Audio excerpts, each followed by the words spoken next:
早上没时间做早餐呢，可以试下这道懒人馅饼，简单快速，比包子还要好吃。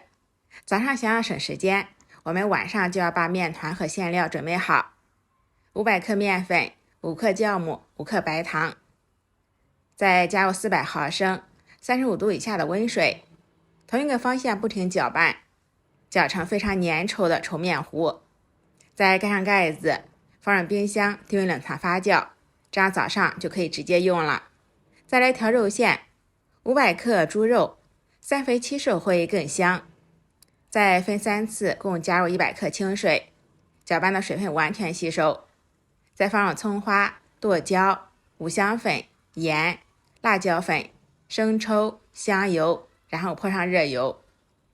先充分搅拌均匀，再放上一些干豆角末，会更加好吃。馅料调好后也放冰箱冷藏备用。第二天早上，我们的面团就发酵好了。发好的面团里面是拉丝状态，先简单的搅一搅，拍拍气。这个面团比较软，很粘手，要戴上手套，手套再抹上油，这样可以起到防粘作用。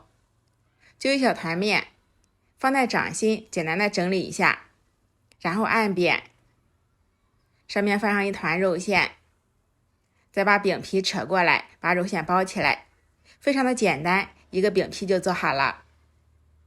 平底锅预热刷油，放入饼子，把它给压扁，然后盖上盖子，全程中火烙，大约2分钟翻次面，烙到两面金黄，饼的鼓起，按压可以快速回弹就熟透了。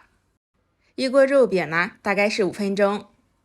这样做的饼子，饼皮柔软筋道，像个小面包一样，凉了也不会硬，肉馅香辣开胃，真的超级好吃。喜欢的话就收藏起来试下吧。